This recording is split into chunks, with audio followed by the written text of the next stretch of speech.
Speaking of fuck 'em all, welcome to Laugh, Cry, or Die. Fuck you, buddy. Fuck you. Ah. Start as we mean to go on. This is a comedy disability podcast hosted by me, Steve Wilbury, and my good friend Naomi Strain. Hello. I am a complex regional pain having sack of crap, and Naomi, you're a professional seizurist. I am. I'm a full-time dance on the grounder. That's my jam. That's my jam. I like to twitch on the carpet. That's Yeah. me. Like it or just do it. Either way, it's what I do. It happens. It happens whether I like it or not. How are you doing? Last week was a bit rough. You had a big run of seizures. Yeah. Last week was pretty bad. This week we're on Monday, so I had one yesterday. Got out of the way before the week starts. There you go. So you haven't had any this week. You're doing No, great. none in what are we in the last 9 hours? So we're good so far. That is a solid run. Yeah, 100% seizure free this week. Naomi putting up the big numbers. But yeah, last night's was a bog standard one. It's fine. Did you have to have paramedics or anything, or was it just yeah, because my alarm, if it goes off, then they get notified straight away, because my alarm is motion activated, so if I fall or shiver about too much, it sets that off. It goes through to a talkie box, and if they can't talk to me, they automatically send an ambulance. So if I have a seizure and I slide off something, or if I'm already on the floor or in bed, then it doesn't go off because I'm not shaky enough. If I drop. So I think yesterday, I rolled off the sofa. That's all right. I feel like I should set up cameras in my lounge so I can see the, sort of the precursor and the actual thing. Oh my God, Naomi, you are missing out on so much content. I know, right? There's like a film in the making if I just record my lounge. Totes my goats. And don't forget rule 34 of the internet. Hang on. Totes my goats. Like, how far in the past are you? I am an ancient millennial, elder, if you will. So I'm entitled to use words. I can even say radical. No, see, that's all right. But that's so far back that's okay. Oh, I see, but not totes my goats. That's proper retro speak. You're younger than me, though. Yeah. I'm just cooler than you. Your generation, you're proper Gen X, whereas I'm the lost generation. What year are you? 76, but the very end of 76. Then that's Gen X. I'm 81. It's the lost generation is sort of 77, that kind of space. Is it? What did you lose? Notoriety. People having heard that we're a thing. Yeah. But we've kind of got the mix of the two either side of us. Well, I take the good characteristics from both, and that's me. It's the because 81, for a while we were supposed to be like the first generation digital natives, or like this little micro generation between like 80 and 83 or whatever, but now we're just like millennials. It's not as special as we call it. It's all as people who have known digital and analog, basically, isn't it? And because when I went to university, I studied filmmaking, and I started learning how to edit. Literally, I had a razor blade and I would cut quarter-inch tape. And then after a year and a half, everything switched to digital, like while I was at university. Damn. So I had to learn how to edit with video cassette tapes and then on a computer. And it was it's a completely different beast, isn't it? Like fundamentally. Well, I mean, it's even things like how at school did we used to write essays? Like, you have to go to a library. Like, how do we know what to look for? Shit, I remember looking up stuff in encyclopedias for like when I was a kid and stuff. Yeah, like having a set of encyclopedias at home and doing homework from it. Fancy. Like a millionaire. The Encyclopedia Britannica, I think, was the ones. Yeah, and then actually we had the digital CD Encyclopedia Britannica, which was the whole extra money. Yeah, I remember when Wikipedia was like, oh my god, it's an online, like it was the be all and end all of research. Well, it was, and then it was always like, oh, you can't trust Wikipedia, it's full of lies.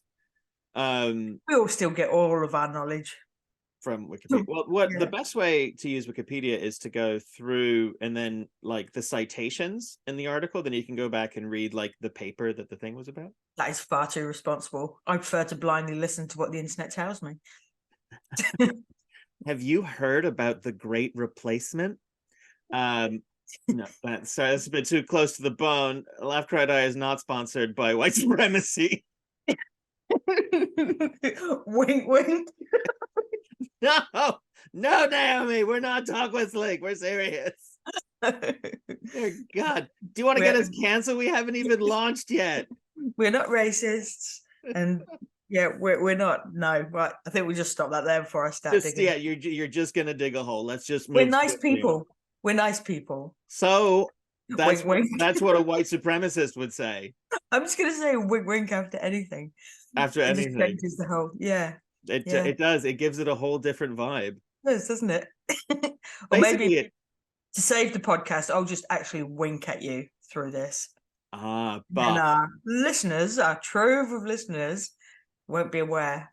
You know, we put this on YouTube as well. Yeah, for special people.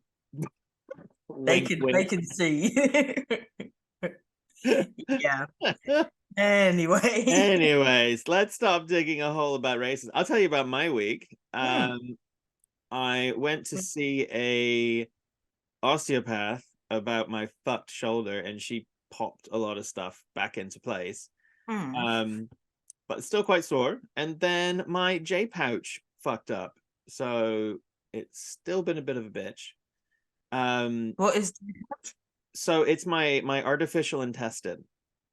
Right. So the pouch they made out of the end of my small intestine that still connects to my butt so I can poop. Yeah. The microbiome in there is relatively easily upset.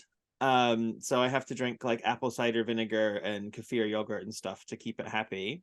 Okay. But I'd stopped drinking the apple cider vinegar because it's horrid. And I was like, oh, I'm doing all right. And then like the other day, I went to the bathroom like 11 times. I was like, maybe I should get back on that horse. So I took some time to feel a bit. Yeah, and it really like fucks you up. It's a really weird sensation because like your microbiome is responsible for so much, and my microbiome's already fucked up because I don't have a large intestine. And when it goes south, like, it's a really hard to describe ick feeling. Right. So like generally run down from really run down, tired, sore, just can't hard to move. You just feel fucked up. Like you're sick, but you don't have a cold. It's very strange. Right. Yeah. And the apple cider vinegar helps all that. Yeah, it's if it gets really bad, I need to take like a proper probiotic, which is kind of expensive to like calm it back down. But the apple cider vinegar definitely keeps it like maintained. Right. Which is interesting. I think, there's bits and pieces to all this hippie medicine. And then I also take kefir, which is like a kind of slightly gross yogurt. Right. But it's kind of good that can be maintained or managed without, sort of chemical intervention, like medications and things. Well, yeah. And like it's good that I don't have to buy a tablet, and it's just like a thing that I can get at the supermarket. Have you tried bleach as well? That's really good for a lot of stuff.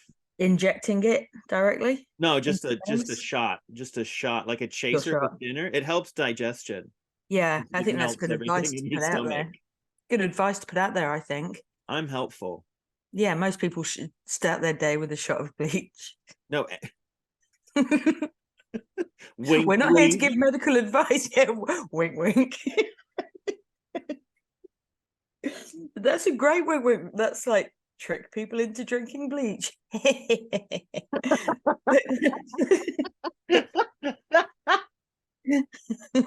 See, That's most what we're here people for. wouldn't find that hilarious. But since we're broken humans, I think it ties neatly into today's topic a little bit, is anxiety. I wanted Does to that tap in nicely to that? That was a very forced segue. Was it though? Because it's like, oh, I don't know. Yeah, Oh, the anyway. other reason I'm in a good mood is because I got some microdoses. So I've had like a tiny dose of psilocybin, which Nice. means that, yeah, I'm just like, because that was the other thing last week, is I'd really kind of felt my mental health closing in around me a little bit. Yeah. Like it was like I'd had a tough week. I was feeling really sore, and I could just kind of feel that weight, and I was getting grumpy and snappy. And like, when you've been in a room a bunch of times and you're like, oh, I recognize this furniture. I need to Yeah. see a And man so about a so dog. that microdosing, how Mm. does that make you feel now? Does it just get you back on an even keel, or does it make you feel weird, or No, so it's so they say it's supposed to be sub-perceptual. So it just makes me feel like I don't have depression. Like I can okay. just, because chronic pain and depression just go together.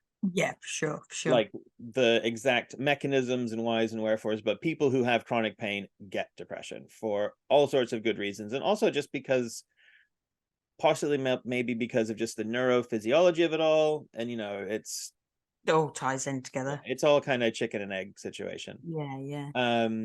But it just kind of punches you in the serotonin a little bit and is like, hey, you don't feel like shit, and then Yeah, because just your body, chill out, motherfucker. you're like, oh no, maybe I could like do the dishes today. And like the barriers when you're having a bit of a mental health struggle, where it seems like I could do the dishes, but to get there is this humongous effort, Yes, yeah. um are lowered. So I don't feel high. I am a little bit extra chatty, I think, Which is perfect for which is today. perfect for a Yeah, podcast. yeah. I think Yeah. am I talking a little bit fast? No. Well, I No. mean, my brain goes 100 miles an hour anyway, so Well, that's I'm true. fine with it. Yeah. Maybe Just if that's you're watching on YouTube, just watch it at 0.75. There you go. There you go. Yeah. I edit the podcast at double speed, so it's hard to True. follow already. And Taylor edits the podcast. We love you, Taylor. Love you, Taylor. So, where were we? Were talking about anxiety before my Anxiety. poor segue back into medicine shenanigans. Yeah. Yeah. So when I was a teenager, I had real bad anxiety, like real, like choking, just constant fear and worry, basically. Right. And they put me on some anti-anxiety meds when I was a teenager, which really helped. And then I kind of grew out of it, basically, mostly. Yeah. But Yeah. I'd still kind of worry about stuff as a grown-up. But now I don't ever really worry about And anything. right. And why is that? Because most people have an amount of anxiety. Why don't you give a fuck? Because I've seen death. Do you? Do you give a shit about anything? No, I mean, I get depression. Mm, But most things, I mean, you'll probably relate, is mm, my coping mechanisms and toolbox of skills mm, is huge. And so when something happens, like the initial bump, something's happened, mm, is shock. But I can deal with most stuff. mm. Yeah, that there is no you have been in such extreme situations, and you can Yeah. get through them. And then like I'll listen to a podcast about someone like, oh, I was really worried about this thing, and I'm just like, what? They're Yeah. moon And people. like people have their obviously different levels of being able to cope with stuff, and at different times, like one day I'll be better at coping than other days. Yeah. But even when you're in the middle of a a breakdown, Mm, you know that, okay, I'm going to feel shit for a little bit, but these are the things I can call on. And this is not even necessarily a tool, but this is the mindset that I need to sort of focus on. mm, And yeah, like when you and I first met, we're doing the comedy stuff, mm, and I'd never been on stage before, had this sort of fear of microphones. mm, And what gave me the confidence to do all that stuff, like I was going out on my own and that sort of thing, was I have fallen on the ground in public and pissed myself. Nothing else compares. Yeah. If I could do that, like if I'm on stage and piss myself, I'm just on stage, you know. So if I'm on like doing a show or something and I choke, or if I forget my lines, or if I say something stupid, or if I fall over, that's fine. That's what normal people do. And so it got rid of so much fear that it's almost like almost invincible. Like I can do whatever I like in any situation because I've been in the most embarrassing situations. You know, like waking up in hospital and the nurse is saying, "Oh, we noticed you've started your period." And it's like, well, that's really dignified, isn't it? You know, it's like when you've been in those situations where you're all the stuff that you would normally keep private is out there in the world. And as well, like when, you know, normal people go to hospital, it's a one-off thing in the middle of nowhere. You know, they have this one incident. Yeah. They all know me. And so I don't know, it's a bit more personal. I can see how that like being a little bit worse.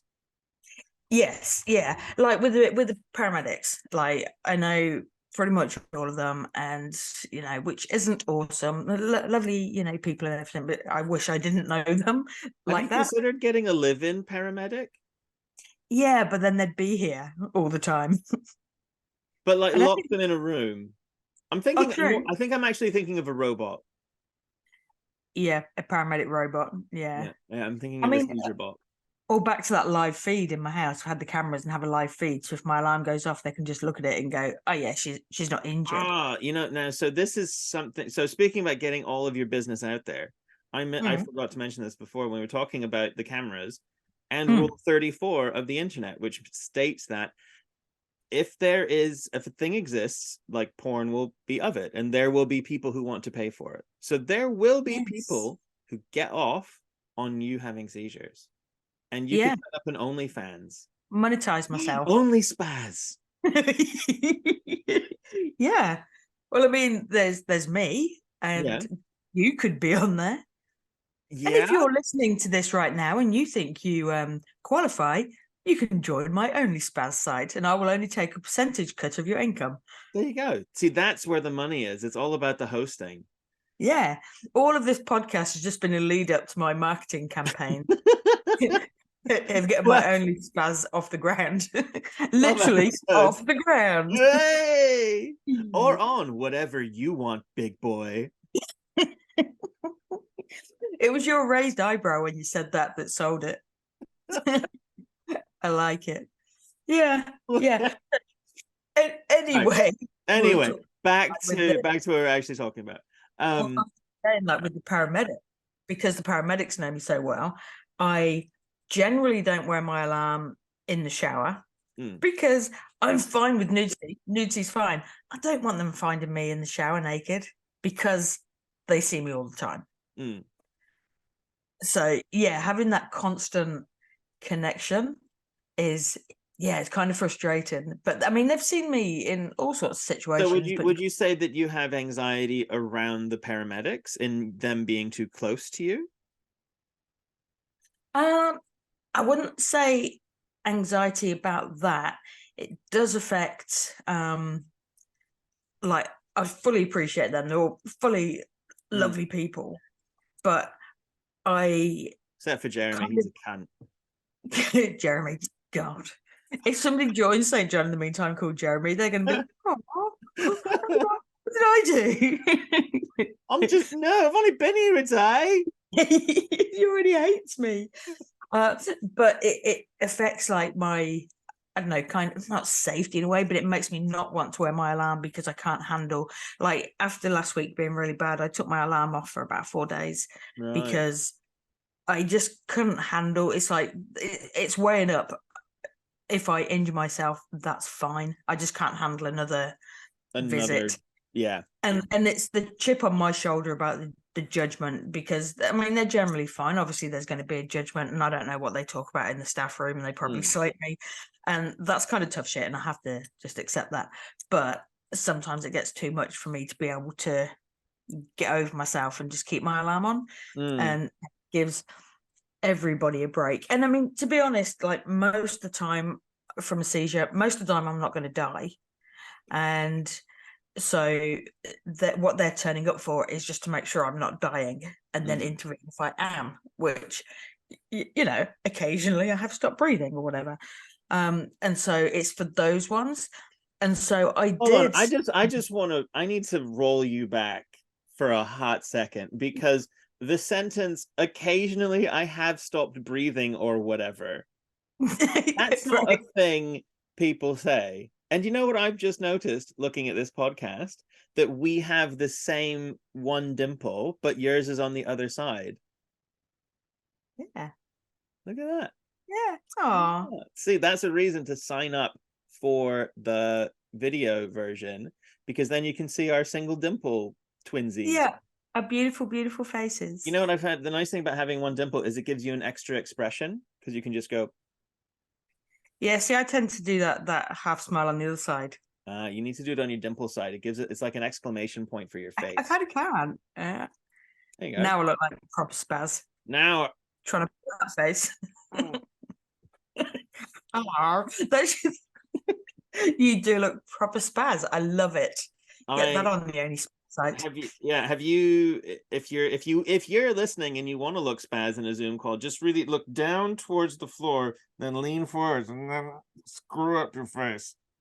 It helps if you have a nose like a hatchet blade. You see, I can. Yeah, no, it doesn't work for me. No, you don't. You don't have the right facial structure. I'm too beautiful. Oh yeah. So you're saying occasionally I stop breathing isn't a normal sentence, but it's one of those tedious things. But so much so that I, when they come see me, they give me drugs. If they give me a little amount of drugs and I wake up enough, they can keep me at home. If they give me more and they can't wake me up, they take me to hospital. And because it was happening so regularly, I spoke to my neurologist about getting not quite a DNR, like the do not resuscitate, but something along the lines of, if they turn up and I'm not actively dying, if I'm just spazzing, then I'm not injured or anything, I'm just having a bog standard spaz, can they just leave me and they don't have to hang around? They can just go on with their day. Or if they give me the small amount of medication and put me in a recovery position, can they not just leave me? I'm fine with that. But then, you know, I said, if I sign something saying that's fine, that lets everybody off the hook. And they couldn't do that because if the paramedics drug me and then I did die, effectively they've murdered me. It's not just a matter of them. It's not just a matter of them turning up and going, "Oh, she's spazzing, we'll walk away." Right. It's like we've given her. We've done an intervention, and then possibly not, but it's like liability kind of thing. Yeah. Apparently, I'm not allowed to sign their rights away to allow them to murder me, because that's the thing as well. If they why are do in the we staff, even have politicians? Yeah, I know. But like, say if they're like, bloody hell, that night seeing her again, and they're having a good slating session in the staff room, then my alarm goes off and they go, right, she's done my head in, and then come around and give her a little bit more of those drugs and leave her. They're kind of opening the door, I think, to allowing people to murder me because I've signed it away. Yeah. Well, yeah, basically. But that, I think, gives you an insight into how could I murder you? But that's how extreme things get, is that I've had those conversations with my neurologist about I'm fine with them leaving me doing that because it's so regular. And like, I think we do become kind of blasé about that. And it's but there is that thing is like your seizures are so fucking long. There is a non-0% chance that you will just die from any one of them. Yeah. Like it's not high, you've lived so far, but it's like not. I've been really good at staying alive so far. Well, most people are until they aren't. Yeah, well, like I've said before, that you might be immortal, and if you're not, you won't find out until you die. So, you know, I may be immortal. Who knows? Okay. If you're immortal and if you tell everyone you're immortal, and if it turns out you're not, you won't know about it because you'll be dead. So, okay, here's my pet theory for you, is that you are actually immortal because your seizures run your heart so good, so your fitness is so on point that you are a god, basically. Yeah, but see, the thing is, I hate cardio.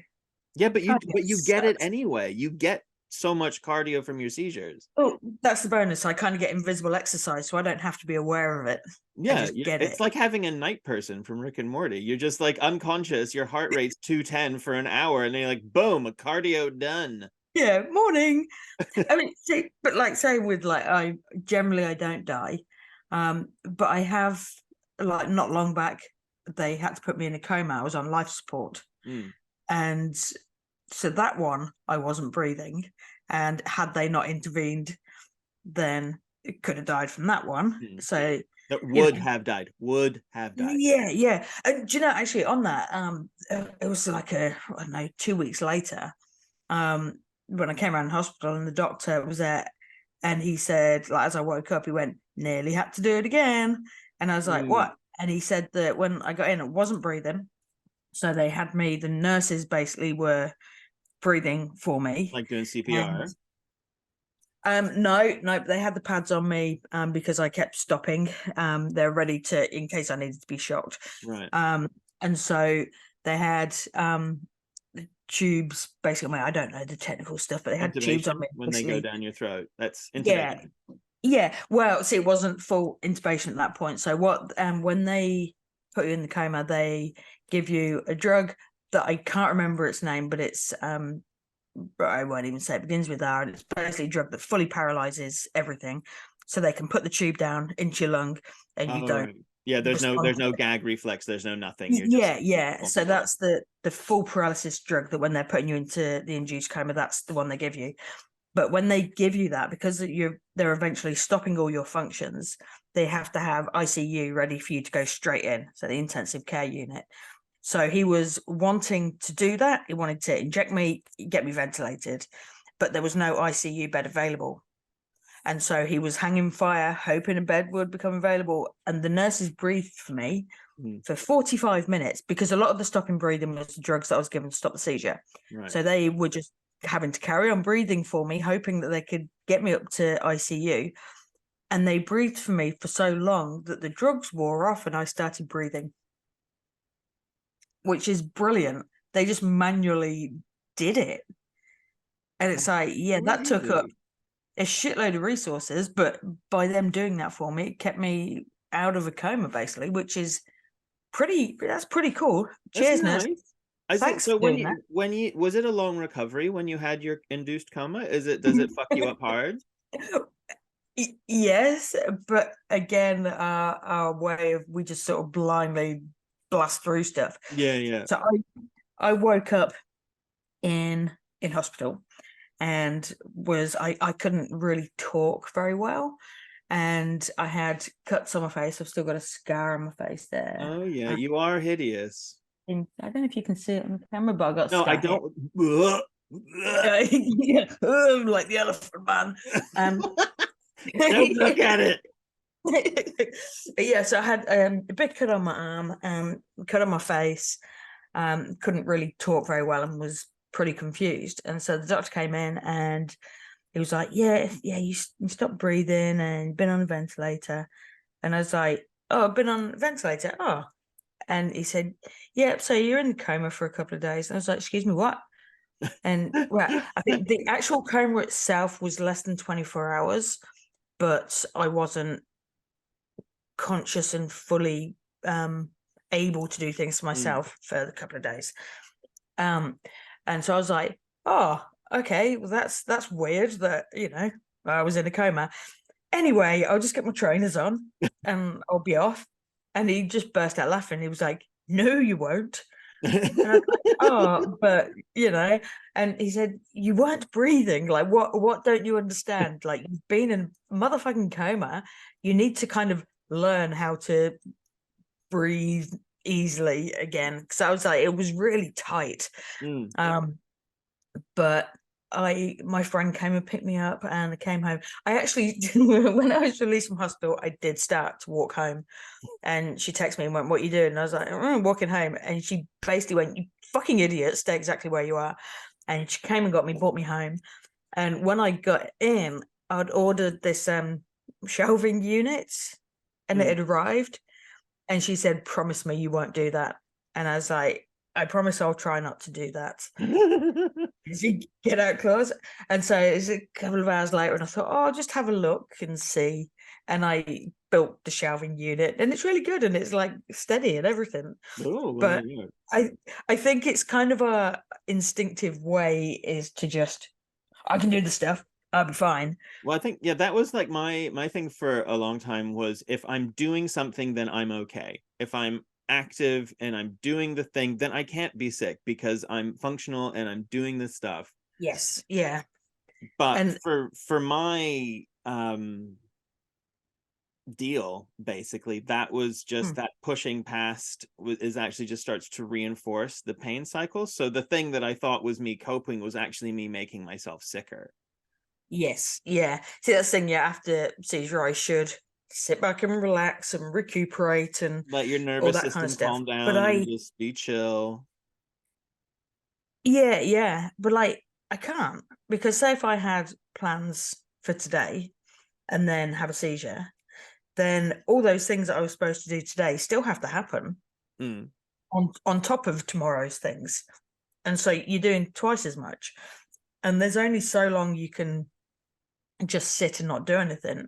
And I mean, and that's where my anxiety comes from, is that the intrusion that the Mm. seizures have on trying to be normal makes it hard to stay on top Mm. of So you're doing worried about things. that kind of that suffocating and letting the disease win kind of thing. Yeah, pretty much. So I think so. Here's my pie in the sky theory about anxiety is like, so there's this thing where in the Victorian times death was very common. Kids, if you had 5 kids, 3 of them would die. It was right in your Yeah, face. yeah, So death was spoken about, but sex very much was not. That was off the table. And we've kind of flipped the yes, story in modern society where we never talk about death. It is and we're always staying young and staying far away from it. yeah, And yeah, it's never, dealt with. You're not taught about it in school. Your parents probably never talked to you about how to come to terms with your own mortality. yeah, And I yeah. think some of people's generalized anxiety is that there is this white whale lurking, this fact that you are gonna fucking die. But for sure, see, like recently, as you know, my dad died, Mm. and it's really sort of weird because I mean, it's sad, obviously, but so last year, towards the end of last year, my grandma died, and that was my last surviving grandparent, and that hit me because there was no buffer between my parents and death. Like grandparents are that buffer. It's like we all Yeah. stepped up onto the next sort of rung of closer to death, and it's like realizing. I don't know. It's kind of that realization that it is getting closer. And so when my dad's died, it's like, oh, that's another step in the Another wrong lump in the right direction. direction. Yeah. And nobody teaches you how to prepare for that. It's like we all know secretly in the back of our minds it's going to happen at some point. Mm-hmm. But no, it just can't. Now, when my grandma died, I literally banned my mum from ever doing that because I couldn't deal with it. You're Like, not she's just allowed not to allowed. die. Yeah, she's Well, been told. Rachel, my wife has said to me that I am not allowed to die first. She has to die first, and then I'm allowed to die. Yeah. Well, I mean, yeah, me and my siblings, I want to be the first to go. And luckily, because of my health, I probably will be. So bonus. But I couldn't deal. Yeah, no, I have to even shake my head and get those thoughts out. I cannot deal with even that thought of anything happening to any of those guys entering my head. Does that give you anxiety? Yes, big time. So you have the That's anxiety about your relatives dying, but yeah, that personal anxiety of like, oh, something's gonna happen to me is the part that's on, because everything's happened to you. Or yeah, me, yeah. Like, We've had lots of stuff, like we've looked at it, like my own death doesn't bother me, and not in any depressive way. It's just, it's not actually a big deal. And even like, when I broke my ankle a while back, and when I was up the mountain looking at my foot being off, I very clearly, and I know there's, the adrenaline and all that stuff, but I was extremely calm. And I looked at my foot, and one of my thoughts was, I might lose that. because it was practically not attached, couldn't feel it, and it was just wobbling wherever it wanted. And it was like, oh, I might lose my foot. Okay. And it was just very practical, like, that's all right. It didn't freak me out. And even afterwards in the recovery, when all that adrenaline's gone and it was a couple of weeks later, when I came around out of the surgery, it wasn't 100% that I would keep my foot. Like it was grey and it was cold, and I had to keep it raised pretty much 24/7. Like if I lowered it, and it's like I did everything to try and keep it, but it was the thought of losing my foot was okay. It was no biggie. And I think it's because we have faced all sorts of shit. It's like, oh, that's just another thing to deal with. That didn't bother me. I know a guy, and he talks about one of his like kind of mantras for getting through is like, it could always be worse, you know, it could. And when you've been to the worst, when like I have been in situations in hospital where I have felt my body getting heavier and I was on the road to death. Yeah. And it's like, that's it. I could be there. So this, yeah. And it's not even like a I don't know, not even a conscious thought really. It's just like automatic. It's like our brain and the body way know it what is. to do. Like, or some like it pisses my wife off because there's stuff that I should give a shit about, and I'm like, oh, this thing happened. I'll need to do something about it. And then for a long time in our relationship, we had this real sticking point where I would get mad because she was getting mad about something that I thought wasn't worth the energy, which right for me is You're like getting mad literally everything. It could be, yeah, you know, like I'll drop a plate and break it. I'm like, She drops a plate and breaks it. It's like, that's my favorite fucking plate and this and that. I must go get a new one or whatever. And yeah. but then I really had to train myself. I have smashed everything in my house. Like I'm forever having to get new glasses or plates or bowls or whatever because I chuck them and I break stuff and then I roll around in the shards. So I've long gotten over the breaking things. It's like, Can you imagine you rolling around in like broken glass and some guy just having a furious wank? Yeah, this is money down the drain by not catching this gold. Drain, man. Seriously. What if you could you tie a camera to your seizure alarm so it was like only recording when you had seizures? Yeah, activated by that. Yeah, I think that would be the way forward, because you wouldn't want to have them going 24/7. That would be weird. Yeah, watching me eat sandwiches like a pig, that sort of thing. Or what if you became a live streamer, right? And people do, you know, they'll just sit and crochet and like talk to the camera or whatever. So then you're live streaming, narrating your life, and then every once in a while, oh, she's had a seizure. Oh, quick, everyone come. Oh, Naomi's having a seizure. Look at it go. Look at it go. What would you do if I had a seizure right now? Right now? You're in one of our Zoom calls. I would make sure I would listen out to see if your little wall box had gone off, and I'd make sure that if you needed it, they were coming, and I would keep recording because it's fucking gold. Yeah. See, I have had a couple of times on a call where one time, excuse me, one time a friend saw me kind of drift out of shot, and then see how like she could see the camera kind of moving, wiggling a bit, yeah, and so she knew I was kind of bumping the table as I had seizure, and she's like, just turn the camera off so the whole Zoom call they can't all watch me. But I think the camera was turned off when the paramedics arrived because obviously the call was still going. And so they walked in front of the camera going, oh, okay, we've been caught. All that sort of stuff is gold, really. No, it's because that's like the actual truth of our lives. And I think that's the part that we're trying to share. And just like with the, you know, the stories about the hospital and this and that, as you were, you know, recounting it, I'm thinking like, it's such a downer, you know, like these like intense stories, but that's our breakfast, lunch, and dinner, you know? Yeah. And it's like you do have that and it's not always easy, but you do have that choice of, am I going to let it bring me down, or am I not necessarily be awesome, but am I just going to be okay with it? It's like if we stopped and felt sorry for ourselves, and we've got valid reasons if we wanted to feel sorry for Oh yeah, no, ourselves, and there are times that do, yeah, you need you know, to and have a every now and circle once in again. a while. Yeah, and it's like sometimes it is nice to wallow in self-pity, Mm, but we don't do it all the time because we've got those intrinsic sort of instinctive skills now well, there's a where big you one just that get on with stuff, and I think we cope. well, a big one that I use is yes and.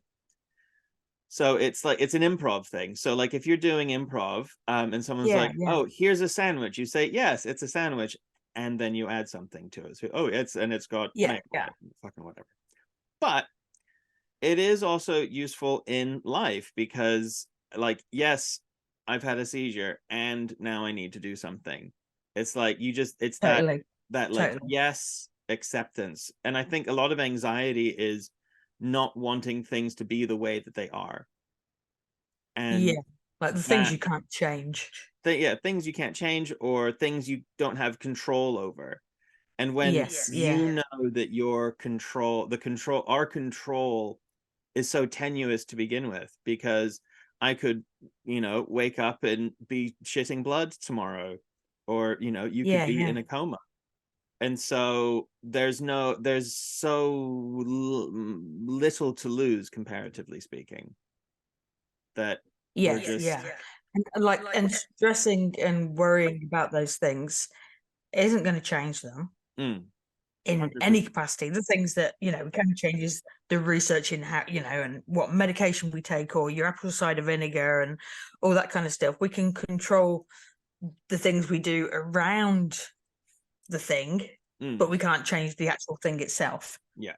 And so I think by giving up that illusion, because everyone thinks that they have a lot more control than they do. They think that all this stuff about life, and that's not really the way it is. But Yeah, yeah.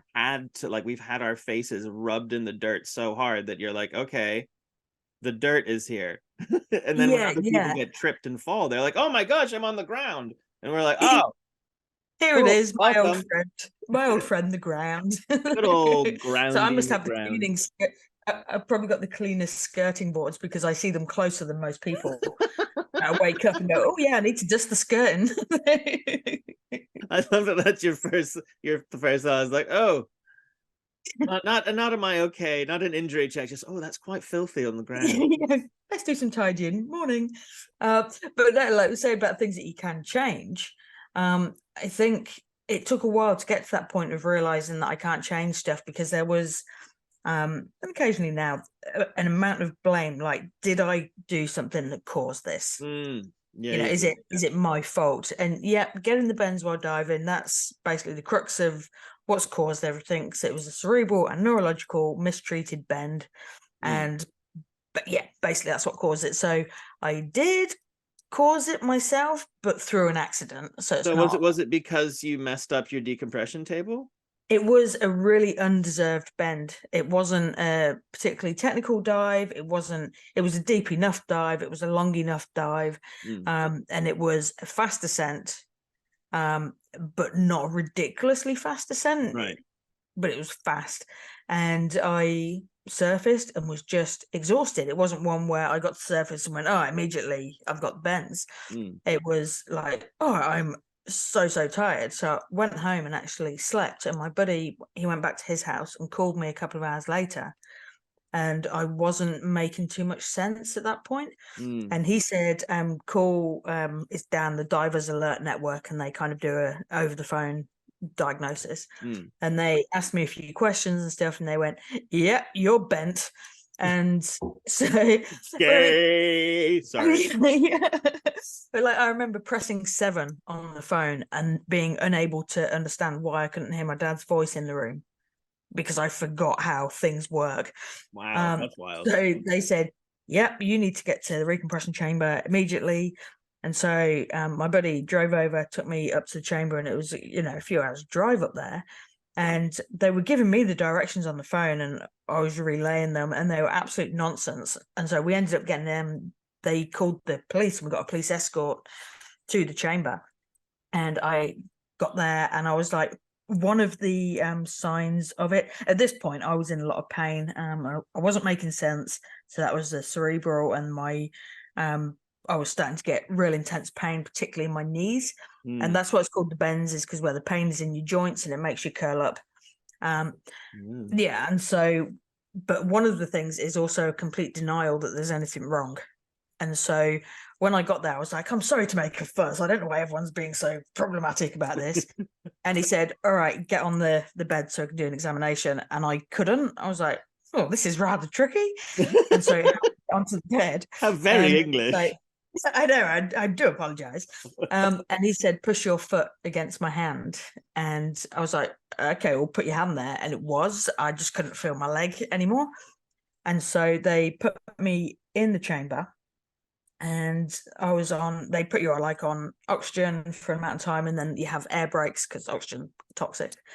So and it was probably about an hour into it before I realized, oh, that's why I'm here. I know what's going on now. And so I got that clarity. And so I was in there for 5 hours and off I went. And that was considered, hey, you're fine.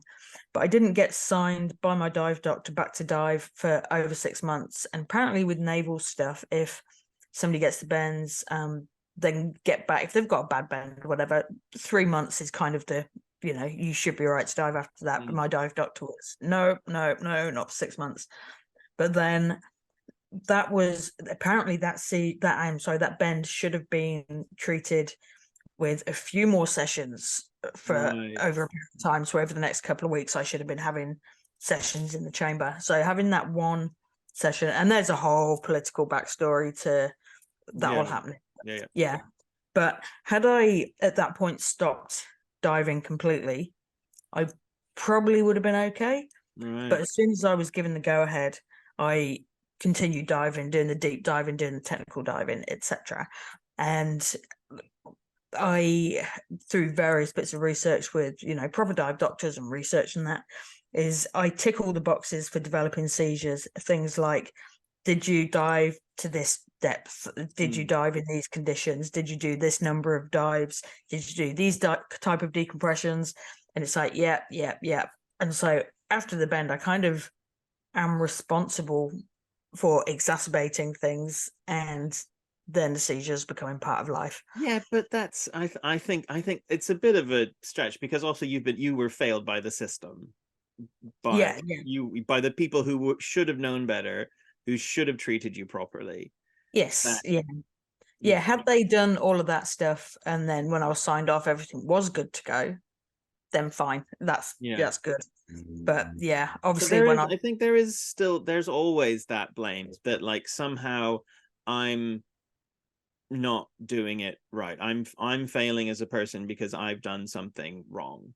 Yes. And I think it's especially early in your disease journey, it's a real big part of that letting go and the acceptance and moving to that anxiety-free stuff, is that like I should because we're everything in our society, we're taught I should be able to cope with this. I can do anything if I put my mind to it. And it's just because there's those benchmarks of, yeah, there's things that you should have achieved, like I should be earning this, I should own this, I should be doing that. And I think that's a big thing with like the millennial generation thing, is that everyone's done the right thing. They went to school and they got jobs, and now the middle class has vanished on them. And then I think there is a lot of that's apples and oranges a little bit, but like you're blaming yourself for your disease, but the system failed you. And everyone in our generation is thinking, oh, I've worked really hard, why aren't I successful? And it's because the whole thing's fucking rigged, and the wealthy have been hoarding it to streams not seen since the 20s. Yes. And so it's that trying to let go of that responsibility. And again, it's those things we can't change. It's like, even if there were things that I could have done differently, or that they could have done differently, and it's like we can allocate blame to them or me or whoever, but it's something that now, as of today, I can't change. So we have to say yes and move on with our lives. Otherwise, you spend your whole life then that's where you become anxious and consumed by the ideas of what should, could, or would have been, instead of the blanket acceptance that oh, well, I'm on the floor again. The skirting boards are dirty. Or, you know, when I like Yeah, yeah, when I wipe my ass and the toilet paper comes back like red, I'm like, oh, that's yeah. unfortunate. Need to do Yeah, something most people, about if that. they're bleeding out of their ass, would have a bit more of a reaction to Be that. like, you know, that would be the be all and end all of their existence. Whereas these extreme experiences, and I think hopefully there's some of our listeners out there who live in these such extreme environments. It's like being a mountaineer, you know, up on Mount Everest, Yes, yeah, yeah. but Mount Spasmore. Please don't mount the spaz. Well, you Back to our can, only spaz but page. it'll cost you $100. And it's subscribers again. Yeah, a month. Mountaspaz.com. Could auction that. Have you are you tired of the effort that goes into sex? Just lay there and let a spaz do their Well, it's that thing. joke, isn't it? About if a girl's bad at sex, if she's epileptic, then just flick the lights on and off. That, yeah. Oh dear. I mean, Totes and apropes. I could go into stories about activities and seizures, but until I know if my family listens to this or not, probably best avoid it. Well, have you ever had a seizure mid wank and they just find you with your hand in your pants? That's how angrily I masturbate. So, is she having a seizure? No, she's just playing with herself. Her heart rate's at 210. Yeah, no, she's a very aerobic I mean, wanker. the worst one, which I obviously won't go into detail, but I was performing an act on a gentleman when he realised, okay, she's yeah, Oh no. yeah, and managed to Oh. move myself. He moved myself before things got tragic. At least you don't have those seizures where you like bite really hard. Well, I bite the inside of my face and I clench my jaw a lot and crunch my teeth. So it wouldn't have ended pleasantly. Wow. Unless he's one of those people that subscribes to the Only Spouse page.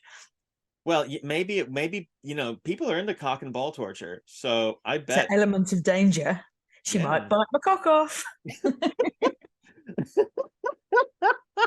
Yeah. But yeah. I can't live without the thrill. Wise, I need the danger of my cock being bitten off to just really slam it in a drawer. Slam it in the.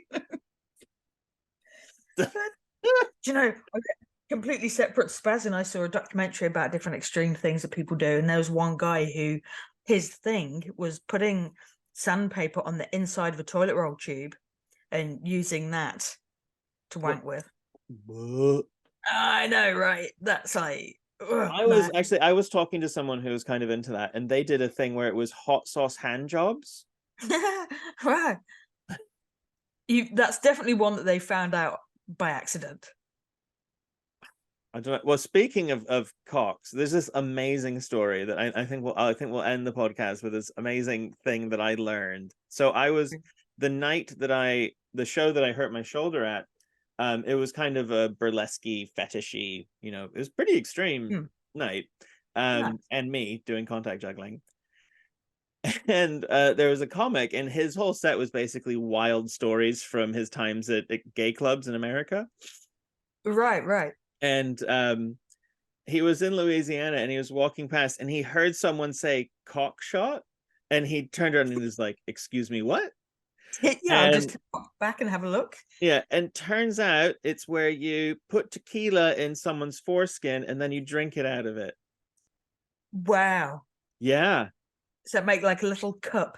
I guess, you know, I haven't gone too hard into the mechanics of it, but yeah. Wow.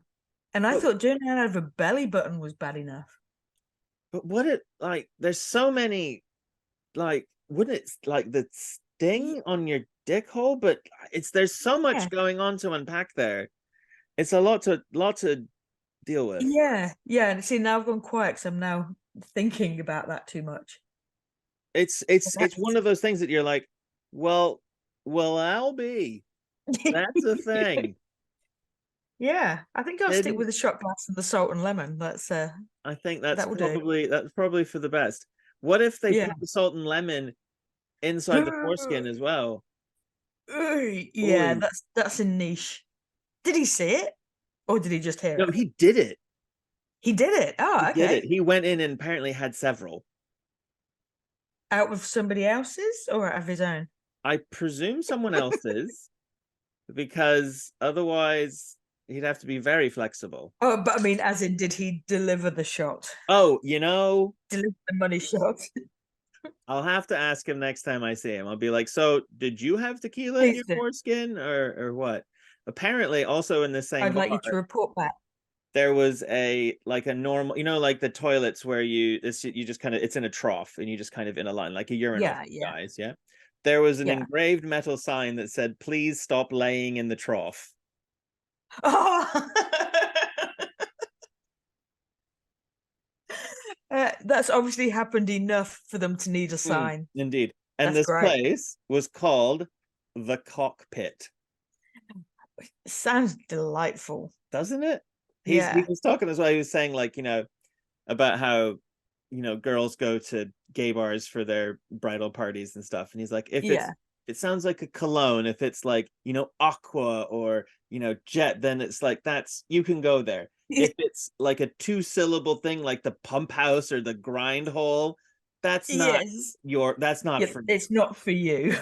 Yeah, That the Cockpit, if I went past, I'd go like, oh, I'd like to have a quick look in there, see what that's all about. and then But you and I then get the feeling I would be very unwelcome. I think it's one of those things where you're like, I want to have a look, and then you're like, this is really way deeper into this scene than I ever thought I would see. Yeah, it's like rubbernecking at a car crash. You want to look and then you wish you You want hadn't. to look, and then you're like, oh, there's like someone's brains on the pavement. I'm not equating gay Yeah. sex to brains on pavement, for the record. Again, not racist or homophobic. Yeah. Wink, wink.